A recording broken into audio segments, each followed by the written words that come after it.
Hello everyone, मैं Dinesh Kumar Yadav, contractual assistant professor degree college Jagannathpur, department of economics.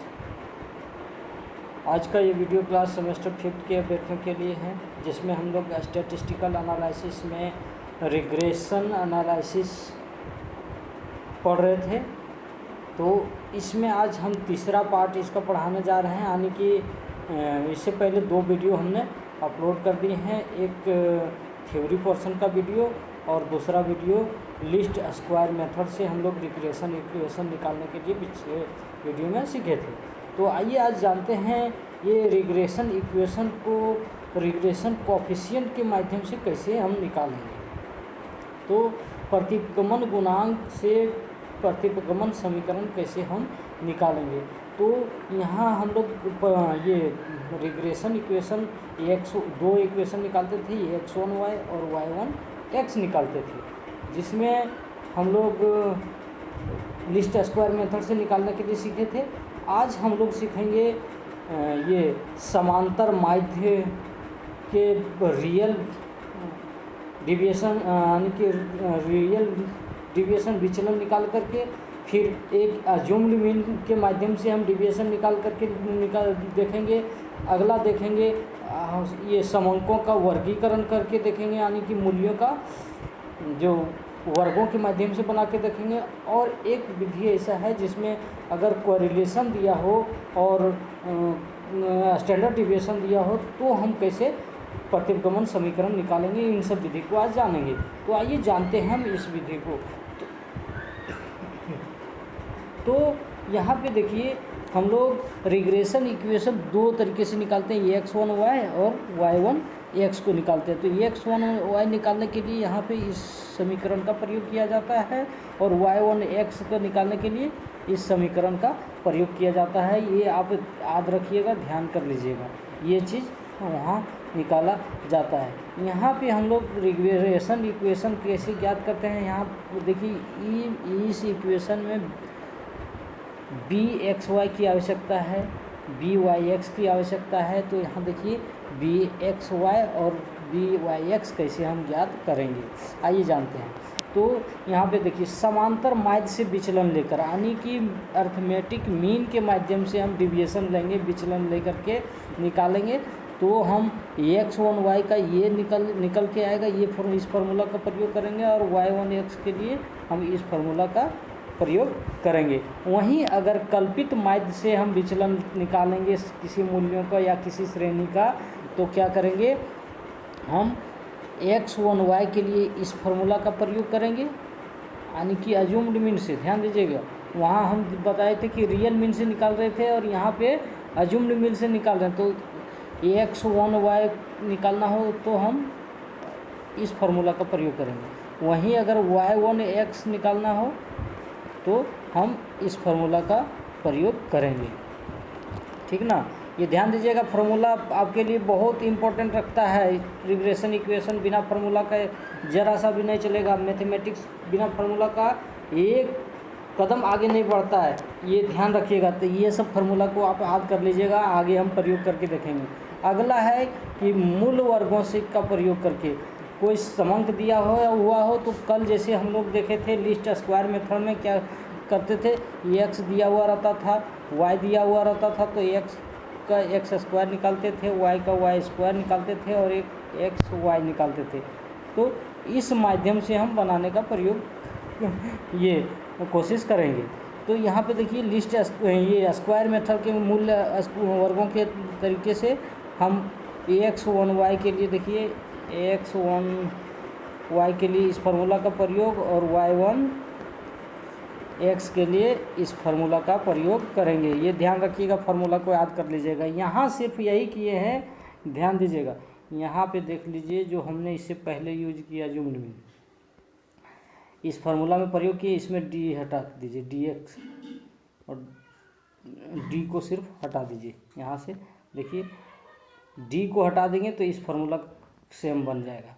अब है जब सहसंबंध गुणांक और परिमाप विचलन दिया हुआ हो, यानी कि क्या रहते हैं, कोरिलेशन और स्टैंडर्ड डिविएशन दिया हो, तो हम x1y का इस समीकरण का प्रयोग करेंगे और y1x के लिए इस फार्मूले का प्रयोग करेंगे। तो आइए एग्जाम्पल से हम बना करके देखते हैं। यहाँ पे एग्जाम्पल दिया हुआ है, देख लीजिए x ये दिया हुआ है और y यहाँ दिया हुआ है, तो ये x रहा, ये y रहा। आइए यहाँ सॉल्व करके हम देख लेते हैं।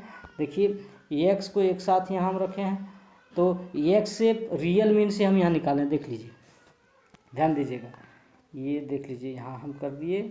अब यहाँ देखिए, यहाँ रियल मीन से डिविएशन निकालने हैं, जो dx निकाले हैं हम रियल मीन से। देखिए x का कितना है, मीन निकल के आ गया मेरा 12 निकल के आ गया। तो 12 माइनस 5 5 माइनस 12 होगा, x माइनस x बार होता है ना, तो -7 आ जाता है। 10 माइनस 12 -2 आ जाता है। 20 माइनस 10 8 आ जाता है। 15 माइनस 10 12 3 आ जाता है।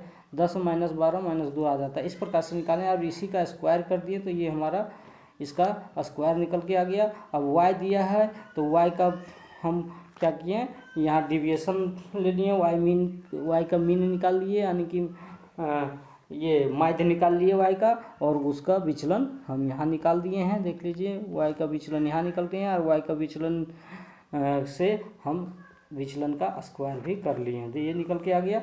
अब क्या किए यहाँ पे देख लीजिए, एक dx dy को मल्टीपल कर दिए, यानी कि इसको इससे मल्टीपल कर दिए, ये दोनों को मल्टीपल कर दिए, निकल के यहाँ पे dx dy निकल के आ गया।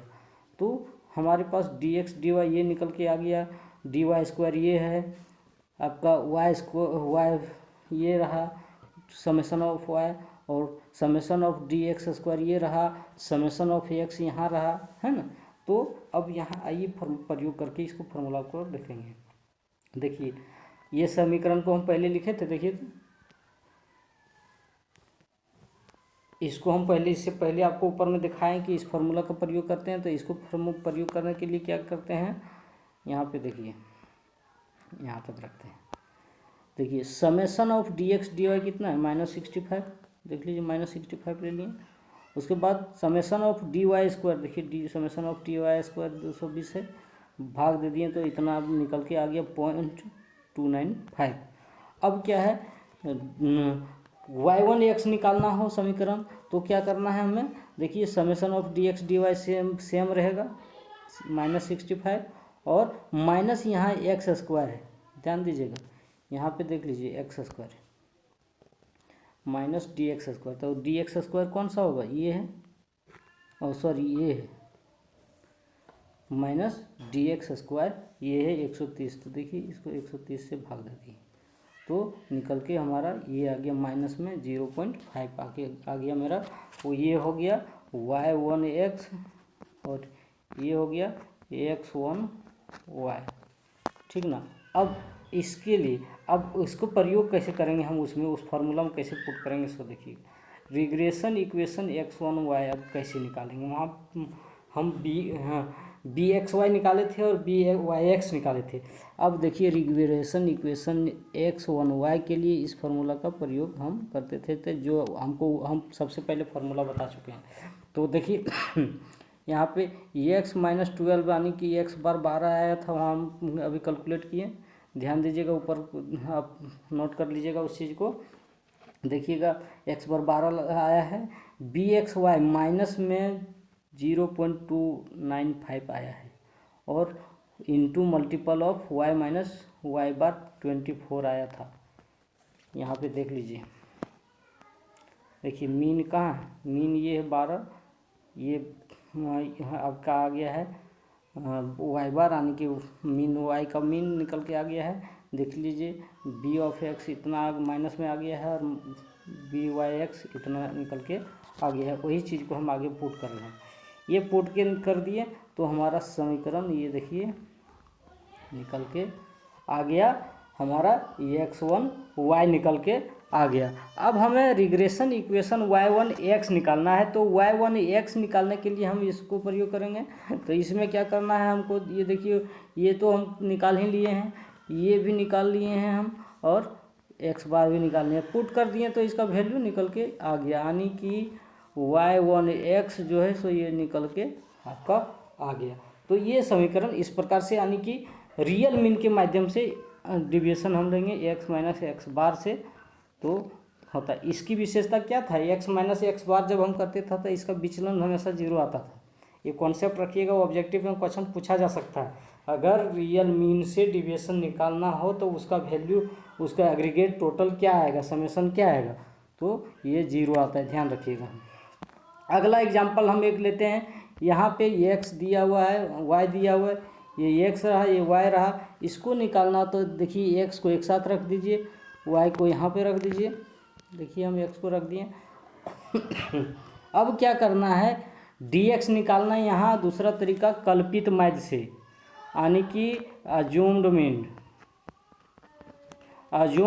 मीन के माध्यम से।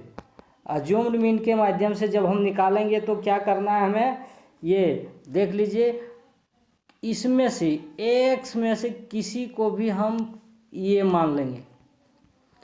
या तो हो सकता है इसमें से हट के भी, मानी कि 20-25 है तो 20 को ले सकते हैं, 25 को ले सकते हैं, हो सकता है हम 30 को भी ले सकते हैं, हो सकता है 22 को भी ले सकते हैं, हो सकता है हम 27 को भी ले सकते हैं। यानी कि इसके अंदर ऐसा चीज़ को, ऐसे अंक को हम ये मानते हैं जो हमारी ये कैलकुलेशन को आसान कर देता है, शॉर्ट करता है। मतलब कैलकुलेशन करने में ज़्यादा परेशानी हमें नहीं आता है, ज़्यादा गुना भाग करने की आवश्यकता नहीं होती, तुरंत आसानी से हो पाता है, उस चीज़ को हम लेते हैं। तो इस प्रकार से ये ले लिए और इसका स्क्वायर कर लेंगे।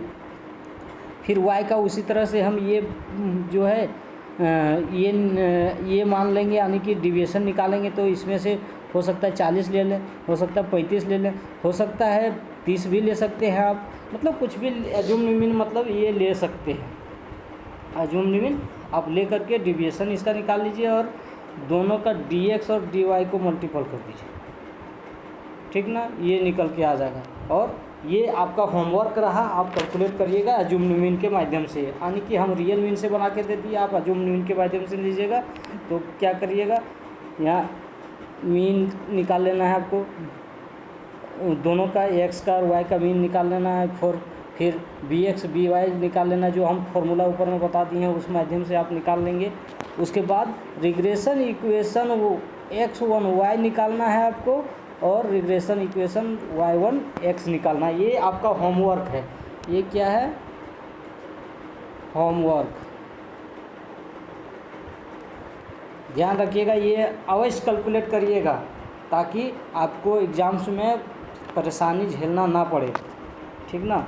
ये रहा। अगला एग्जाम्पल है हमारे पास, ये देखिए, हम मूल वर्गों के माध्यम से बनाने का प्रयास करेंगे। यहाँ x दिया हुआ है और y दिया हुआ है, तो इसको देखिए x को हम ले लिए, यहाँ पे हम y को ले लिए, देख लीजिए यहाँ x को और यहाँ y को। अब x का स्क्वायर कर दीजिए और y का स्क्वायर कर दीजिए, ये भी आपका ये होमवर्क है। और x और y को एक बार मल्टीपल कर दीजिए, ये प्राप्त हो जाएगा। तो इस प्रकार से आप यहाँ बना लेंगे। ये सबमिट कर लीजिएगा, कैलकुलेट करके एक्स स्क्वायर कर दीजिएगा, वाई स्क्वायर कर दीजिएगा और एक्स और वाई को मल्टीपल कर दीजिएगा। ये मूल वर्गों के माध्यम से हम इन फार्मूलों का बी एक्स बी वाई के लिए इस फार्मूले का प्रयोग करते हैं, जो कि हम पहले भी लिखा चुके हैं ऊपर में। उस चीज़ को आप नोट किए होंगे तो ठीक है, नहीं तो फिर से वीडियो को देख लीजिए और वहाँ से नोट करिए और इस फार्मूले पर सारे वैल्यू को पुट कर दीजिए। और ये y1 x के लिए बी वाई एक्स निकालने के लिए इस फार्मूले का प्रयोग करिए। उसके बाद आप क्या करिए, उस चीज़ को उसी फार्मूला में ये x1y का फार्मूला जो ऊपर में हम लिखाए थे, x1y का फार्मूला क्या था, x1y का फार्मूला क्या था, ये समीकरण निकालने के लिए था x minus X bar equal to B X Y into Y minus Y bar. तो इस फार्मूले पर आप पुट कर लीजिएगा वैल्यू को, जो भी निकल के आ जाएगा, यहाँ बी एक्स बी वाई निकल के आ जाएगा। उसके बाद y1x निकालने के लिए क्या था, y1x के लिए क्या फार्मूला था, y minus Y bar equal to B Y X into X minus X bar. इस समीकरण पर आप वैल्यू को पुट कर देंगे, आपका x1y और y1x समीकरण निकल के आ जाएगा। अगला तरीका है आपके पास, ये ध्यान दीजिएगा यहाँ पे, अगर सहसंबंध एवं परमाप विचलन दिया हो, सहसंबंध एवं परमाप विचलन दिया हुआ हो तो क्या करेंगे, और कोरिलेशन अगर दिया हुआ हो तो हम क्या करेंगे, देखिए यहाँ पे मीन मीडियन भी दिया हुआ होता है। देखिए यहाँ अर्थशास्त्र और सांख्यिकी 2 सब्जेक्ट को लिया है, स्टूडेंटों का 2 सब्जेक्ट को लिया है, जिसका माध्य 50 और 60 है, और वहीं परमाप विचलन यानी कि स्टैंडर्ड डिविएशन 8.2 और 4.1 है। यहाँ ध्यान दीजिएगा 4.1 है, 4.1 है ये, तो 4.1 दिया गया है। तो उसके बाद इन दोनों सब्जेक्ट का सहसंबंध जो कोरिलेशन है वो प्लस में 0.85, धनात्मक में 0.85 दिया गया है। अब इसको x1y निकालने के लिए देखिए, x1y निकालने के लिए क्या करेंगे हम, यहाँ तो ये चीज़ दिया हुआ है, देख लीजिए गिवन जो हम ऊपर वाला नोट किए, जो यहाँ दिया हुआ था, ठीक ना, उस चीज़ को नोट किए। अब हम इसके लिए क्या करते हैं, bx by की आवश्यकता है। देखिए bx by तो नहीं दिया है ना, यहाँ पे देख लीजिए bx by नहीं दिया हुआ है, ये दिया हुआ है, ये दिया हुआ है, लेकिन bx by नहीं दिया हुआ है। तो bx by निकालने के लिए हम क्या करना है, देख लीजिए bx by का स्टैंडर्ड डिविएशन वाला फार्मूला क्या होता है, bx by निकालने के लिए इस फार्मूले का प्रयोग किया जाता है। byx निकालने के लिए यहाँ ये, और bxy निकालने के लिए ये निकालना पड़ता है। तो यहाँ पे देखिए r दिया हुआ है प्लस में 0.85 इंटू स्टैंडर्ड डिविएशन x दी बटे स्टैंडर्ड डिविएशन y दिया हुआ है। इसको कैलकुलेट करेंगे तो प्लस में देख लीजिए प्लस में 0.85 इंटू 2 आएगा, यानी कि इससे इसको भाग देंगे तो ये 2 आ जाता है, तो 2 आता है, ये 2 आ गया, और उसके बाद इसको मल्टीपल किए तो 1.7 आ जाता है। उसके बाद वहीं देख लीजिए bx by निकालने के लिए इस फार्मूले का प्रयोग किया जाता है, यानी कि correlation into standard deviation y बटे स्टैंडर्ड डिविएशन x। तो ये यहाँ पे देखिए इसका वैल्यू पुट किए हम, ध्यान दीजिएगा, यहाँ कोरिलेशन का वैल्यू है, यहाँ स्टैंडर्ड डिविएशन y का वैल्यू है बटे स्टैंडर्ड डिविएशन x का वैल्यू है। अब प्लस में क्या आ गया, कोरिलेशन इंटू 0.5 ये आ गया, यानी कि 8.2 से भाग देंगे 4.1 को तो 0.5 आता है। तो इन दोनों को मल्टीपल कर दिए तो हमारा ये निकल के आ गया, यानी कि byx। अब देखिए ये निकल के आया, अब क्या करना है आपको, x1y का समीकरण पर पुट कर दीजिए, पहले x1y का फॉर्मूले पर पुट कर दीजिए। तो यहाँ क्या करना है, इसको उसके लिए मीन तो 50 दिया हुआ था, bxy निकाल लिए, 1.5 निकाल लिए हम, और समेशन ऑफ ये y का मीन दिया हुआ है, तो ये पुट कर दिए हम यहाँ वैल्यू। अब ये पुट करके देखिए यहाँ 60, इसको मल्टीपल कर दिए, ये इसको मल्टीपल कर दिए इससे, तो यहाँ निकल के ये आ गया, और यहाँ पे 50 माइनस में यहाँ था तो प्लस में ये 50 यहाँ आ गया। अब इसको 50 को इन दोनों को कैलकुलेट कर दिए तो हमारा समीकरण ये निकल के आ गया किसका, x1y का। अब y1x के लिए क्या करेंगे हम, बस इस फार्मूले का प्रयोग करेंगे। तो y बार से 60 दिया हुआ है, और byx हम लोग यहाँ ये निकाल लिए, और x बार 50 दिया हुआ है। तो क्या करना है आपको, कुछ नहीं, बस इसको कैलकुलेट कर दीजिए। क्या करिए, कैलकुलेट कर दीजिए। देखिए यहाँ पे इसको, ये दोनों को आपस में मल्टीपल कर दिए तो देखिए इतना निकल के आ गया। अब 60 यहाँ माइनस में था तो यहाँ 60 प्लस में आ गया, प्लस में आ गया, तो ये इन दोनों को जब हम जोड़ घटाव करेंगे तो हमारा ये निकल के आ जाता है।